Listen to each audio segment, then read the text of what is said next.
new year, fresh slate, new calendar, new start. And the little ones are not underfoot anymore. If you have children and they're home, a weekend Thanksgiving, or, most people have that Wednesday, Thursday, Friday, and then all of a sudden, bam, and the college kids are home for a month, Lord help Right. us. So you've got the high schoolers or the middle schoolers are at home, elementary school, for the week of Christmas, the week of New Year's at least. You've got the family vacations, the ski trips, all of that business, and the college kids are home. And then all of a sudden they go back to school and there's a empty house, and all of a sudden you're confronted with the new year. And if I don't act now, it's going to be another year. Hi, everyone. Thank you so much for joining us today. My name is Vicki Townsend, and I'm the founder and president of Divorce Right. And we provide training for HR professionals and company supervisors. And we provide divorce coaching and case management for your divorcing employees. And I want to take this opportunity to introduce you to Paulette Rigo. She is a certified divorce coach, a certified divorce specialist, credentialed mediator, and director of coaching and management here at Divorce Right. And together we tackle the biggest disruptor in your company, and that is divorce. And as a reminder, we have SHRM credits for SHRM members, and we'll post a link at the end of this broadcast so that you can grab those credits. And today, Paulette and I are talking about the seasons of divorce. Yes, divorce has seasons. And as an HR director or a member of a leadership team, you need to know when people on your team start to really seriously be contemplating and researching in divorce. So, hi, Paulette. Good afternoon, Vicki. Great to see you as always, and everyone out there. Good day, everyone. Well, we want to dive into this because right now we're in a really sleepy time in the divorce world. And that's because I think we're in the middle of, from Thanksgiving to New Year's, people seem to put the daggers away, right? They decide this is not the time for us to talk about or think about divorce. Let's get through the holidays and we'll deal with it after, right? Yes. I don't know that there are any particular statistics on how many people file for divorce, or at least reach out and start implementing and gathering facts and kind of starting to explore the process or methods of divorce between, say, Thanksgiving and Christmas, New Year's. But it's not a lot, right? Because for many reasons, it's just not that time that we want to think about breaking up a marriage and disrupting that. I'm going to call it the Hallmark moment.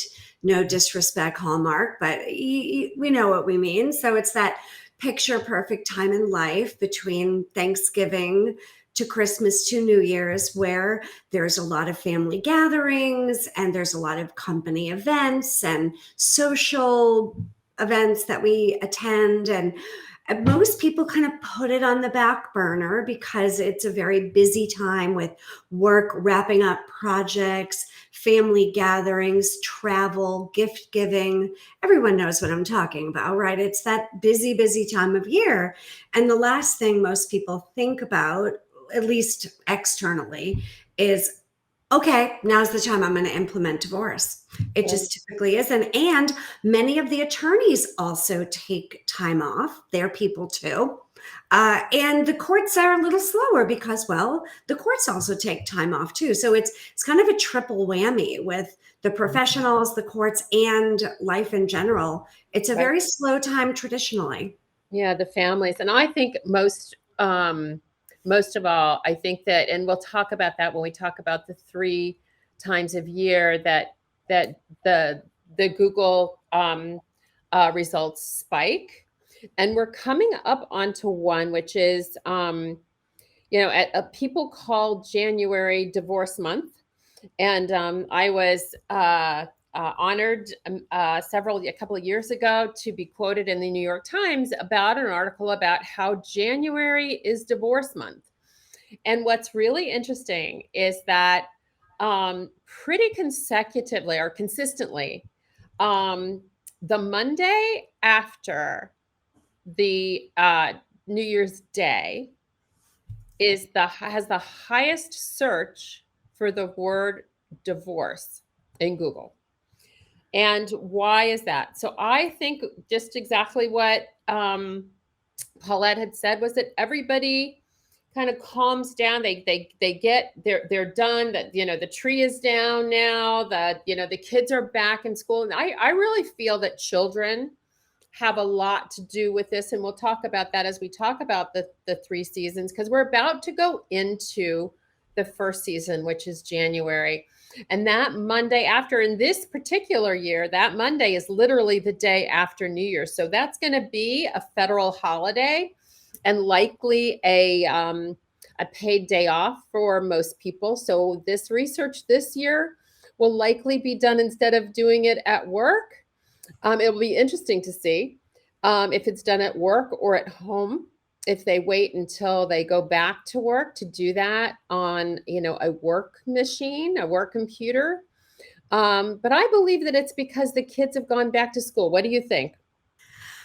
Yes, that has a lot to do with it. I do see there being this shift both psychologically and mentally about New Year, right? It's New Year. And just when you say that, right? It's a new year, people, right? So, and I New don't mean Year's New Year's Eve resolutions, and right? New New Year's Year's resolutions. resolutions, right? And there's a New Year's Eve with the champagne and all that and the party. But once New Year's Day hits and you see the calendar turn and there's a new number and everything is a blank, right? We get our new calendars, our new journals, our new work schedule. There's always it's a new quarter. It's a whole new everything, a fresh start, a new year, a new perspective, and looking to create something that is more productive if the marriage is not working. And it's like it's all of a sudden like a light switches, and naturally, that Monday after New Year's, whether that be the third, the fourth, the fifth, the sixth, always Right. every calendar year, it's a slightly different.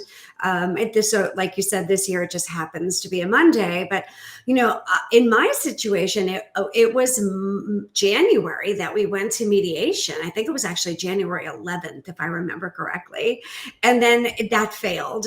So I ended up filing in February. So there's something very common. I know that my phone blows up. My emails are triple. My website is just bombarded with people who are researching and really looking for it because of that exact thing. New year, fresh slate, new calendar, new start. And the little ones are not underfoot anymore. If you have children and they're home, a weekend Thanksgiving, or, most people have that Wednesday, Thursday, Friday, and then all of a sudden, bam, and the college kids are home for a month, Lord help us. So you've got the high schoolers or the middle schoolers are at home, elementary school, for the week of Christmas, the week of New Year's at least. You've got the family vacations, the ski trips, all of that business, and the college kids are home. And then all of a sudden they go back to school and there's a empty house, and all of a sudden you're confronted with the new year, and if I don't act now, it's going to be another year. So January is a very big day. So if you start to see that kind of like excitement about the new year, but also a little bit of trepidation with it's a big shift from the parties and the perfect pictures in front of the Christmas tree or the holiday gatherings, and to all of a sudden quiet. It's like the quiet after the storm. Right. And I also think that, people look at this, that calendar flipping, and they're like, I'm not doing this one more year. I can't take it. So January. So as we go back to work in just a few weeks, HR directors, company supervisors start to recognize those behaviors of some, sadness and depression and confusion, and suddenly they can maybe be a little bit more erratic, because even though you make the decision to start to do the research shows that January is a very big month for research. But interestingly enough, the filing doesn't happen until after Valentine's Day and into March. So Mm-hmm. that's that time that people do their research. They start to have interviews with family law attorneys, or hopefully talking to somebody that can give them some guidance and direction, which I love is the divorce coach, because they have that 30,000-foot view and can help that person make the right choice, because it's not always a family law attorney. As much as we love them and we know that they're necessary, it's not always the best option for your employees. So that's what's gonna, I want you to know more about this, because that's what's gonna be confronting you at the workplace in the next 4 weeks, Yeah. is that people are going to be doing that research. And yes, and so we talked about how divorce is seasonal. So there's a second time of year that that people do a lot of research, and I'm going to One go back. other day to not overlook in January too is Martin Luther King Day weekend. Not to, but it's a Monday holiday. Most people have that off, and if you have that extra day in January, I find that that's a very busy time when people are starting to reach out. Hey, I've got the weekend off. I've got extra time, and they're starting to do that. And then they come back on that Tuesday, Wednesday after the long holiday weekend. That can also be a second. If you don't see it on the 3rd or the 4th, look out for it on the Yeah, 16th or really, the truly, it is the whole month of January. January is just a big time of transition, right? And like we said, that New Year's resolution Mhm. that, people are saying, I'm not doing this anymore. So Right. now We're we going to do go, it differently. yeah, so we go through January, where, the filings start in March. With the busiest time of the year for the word search. January's big. That Monday after January 1st is always big, but it doesn't last for a super long time like it does in May. And Mhm. again, I think that this has a lot to do with kids getting out of school. That family dynamic is changing, and they've gotten through the school year. So now I'm going to do some research and find out what I have to do. They're out of school now. Maybe you've been waiting for them to graduate from high school, or maybe you've been waiting for them to graduate from college before you make your decision. Any thoughts on that? Yeah, I find that the end of the school year is a bustling time in the sense that many people who either did their research in January but didn't pull the trigger or pull the plug because for many reasons, this Right. is sort of the second tier, shall we say, the second opportunity, the second window of opportunity for them to walk through. Something may have happened between January and April. And I think it's something like 40 to 60% of divorces filed somewhere between January and April. But the next time, that big, I don't know what to call it, right? That like, Push, right. Yeah. squeeze number two would be when the children get out of school in late May, right? Right. Middle to late May, Memorial Day-ish weekend. And then up north, the kids get out of school in June. So it's sort of like, I'm going to say mid-May to mid-June. That's that second like wave of it's now, this is the time because they're out of school and they're off at camp or their summer vacation or travels. And I've got to take advantage of this time. Usually, Memorial Day to Father's Day. Yeah. Yeah. Yeah. And again, we wanted to have this conversation because as leaders and as HR managers, these are just times of year that you just put it in the back of your mind, and kind of watch for it. I think you're going to see it, particularly if you're at a bigger company, you're going to see it in January coming up. We are coming into that. So um, we'll talk about the third season of the year, because there is 3 times a year that there are major bumps and major researches, and then we'll talk about what as leaders you can do. But the third time of year that I think is really, really interesting is in August, September, and this around that children thing That's when they go back to school, right? Yes, it's based on the academic calendar. So if you live in the South and the kids go back to school the first week in August, or if your company is located in the South, and you tend to be a business that has more of that employee base, watch for it in August, mid-August to say Labor Day. If you're in the North and kids don't go back to school till Labor Day or just thereafter, don't expect it to happen in August because they're still home and it's a little busy. But if your business is worldwide, well, naturally, you're going to have to pay attention to both times of the year. But if it is in the North, New York, Boston, Chicago, etc., it's going to be a little bit more Labor Day to never goes to Halloween. It's always going to be just that first, second, third week in September. That is the big phrase, because now the big phase, the big wave there, because the kids go back to school and there's a little bit of fear with the calendar year of now it's so close to the next year and I don't want to wait another 4 months and I want to, end the year on a good note. And here we are, wrapping up summer, going back to school. It's I've also always I've always said I am not going on another summer vacation with that idiot again. I'm not doing it. This is the last time. we have those Right? I'm not summer going through this again. vacation disasters, right? There's usually a summer vacation disaster or at least some uncomfortableness. And for those people that are in academia, like teachers, or they work in a calendar school year, that tends to be another time. If you're in the university HR departments or anything in academia, that would naturally be another time.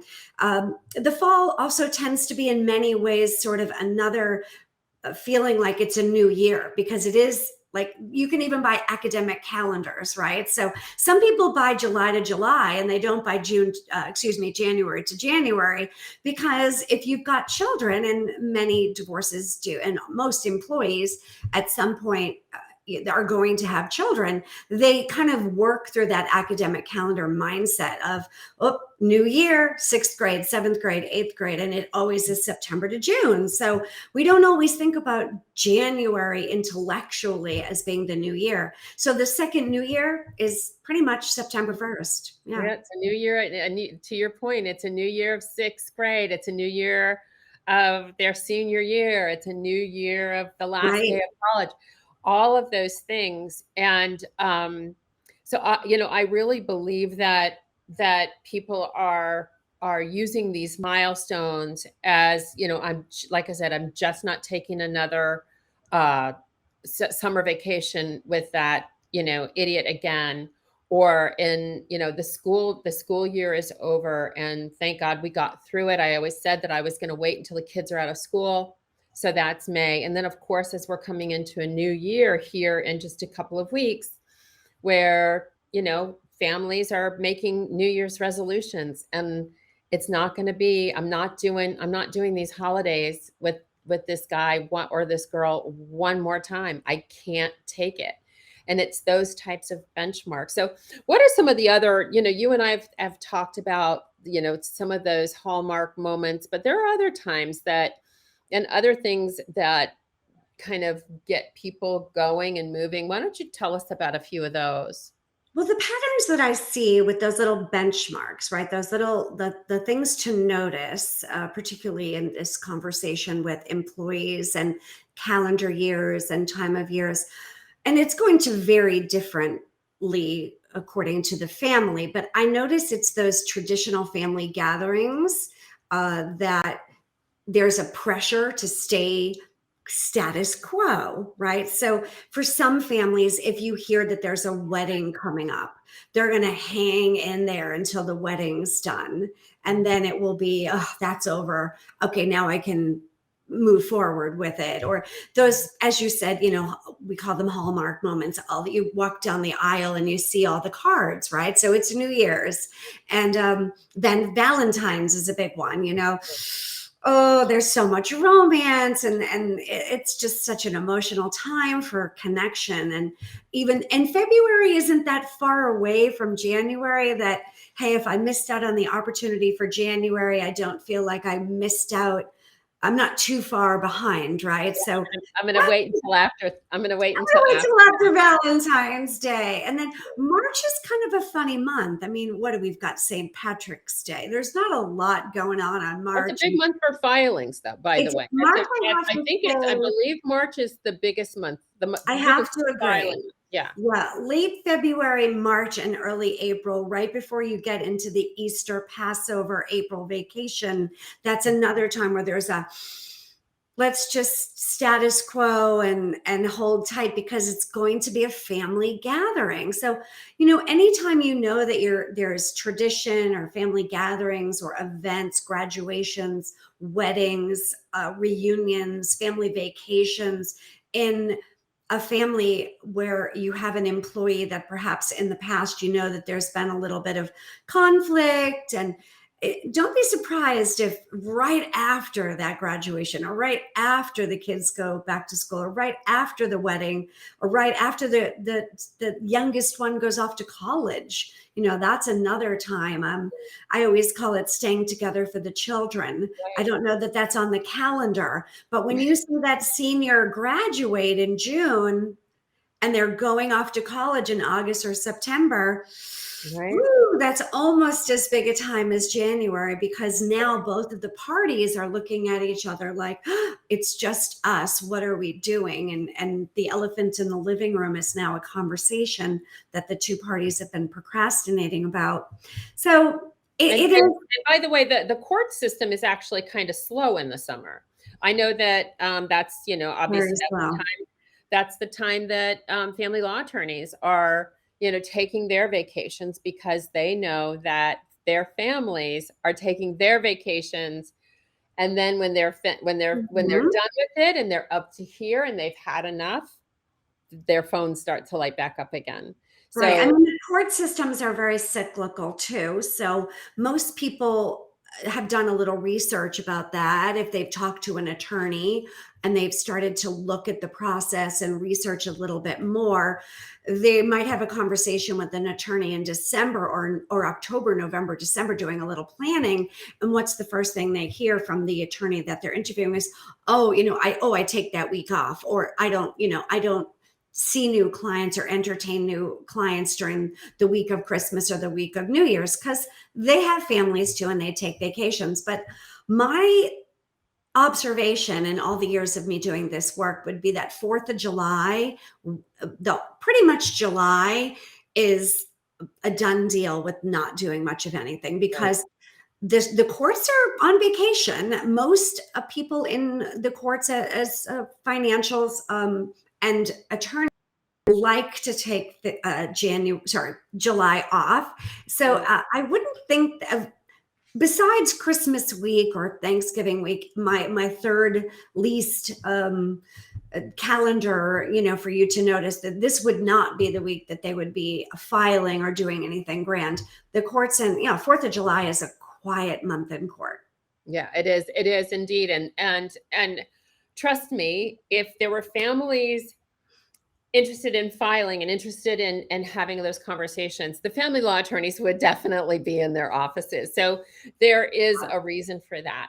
So Mhm. as we now know that there are seasons that there's an uptick in interest in divorce. What are some hints and some tips and techniques maybe that you could give some HR managers on how to help these employees that might be expressing some more erratic behaviors, seem extra tense during this time? How can we help them? The best conversation to have, if you feel like that's a conversation to be had, is, I notice that you've been blank lately, sad or late or distant or preoccupied, or whatever the behavior is. It's going to be different for everyone. And you could mention last week, maybe was, how did your holiday go? Or, how was your vacation? Or how was the wedding? Or, like, not that you're looking for details, but just to showing an interest and noticing that their behavior may have a correlation between a calendar event, a vacation, a large tradition that many people like, a holiday, a religious holiday like a Christmas and Easter, a Passover, and also the fall holidays too, with the Jewish tradition of Rosh Hashanah and Yom Kippur. That can be that's a very big family time for some. It's noticing the correlation between the event and the behavior. It may not have anything to do with it, but if it is, man, are they going to feel supported that you even noticed that they've been withdrawn or A little fearful, off, right? A little off. overwhelmed, and they may just say, it wasn't, you may be surprised and just say, yeah, it wasn't bad at all. It was a great time. And hey, you did your job, right? But just notice that. One other time too, I also notice is tax filing time too. The April 15th business, because many couples want to stay married and file jointly until tax season is over. So not to say that that is a huge bearing, but I've noticed an uptick with tax filing too. If you have, if April 16th rolls around and you've got somebody like, is everything, what's going on? So, oh, we just had to file our taxes. And then, it's like, that can be a big one too, but it's a matter of just noticing the correlation between the event, the season, those three major times that you'll see it: the new year, kids are out of school, and going back to school. Those are the three major seasons of the year. I know that I clear my calendar in January because there's a big intake of a lot of inquiry, a lot of need of fact gathering and understanding the process. And I do the same come Memorial Day, May, June-ish. And then the fall is quite hectic too. Quite active. So we're in a quiet phase right now, being from Thanksgiving to New Year's Day, but it will light up in the divorce world soon. So we wanted to spend this time with you all today to give you some insights as to what's going to happen for those of your employees that are in a marriage that is very rocky.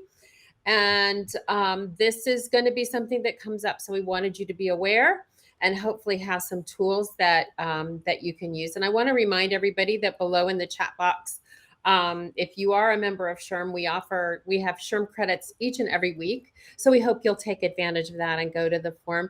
Paulette, thank you so much for being such a great co-host with me today and talking about the seasons of divorce.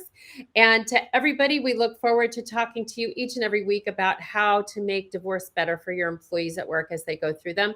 If you should have any questions about how to handle divorce in the workplace, please reach out to us at info@divorcerightinc.com. And we are so happy to answer any of your questions, provide any support that you need.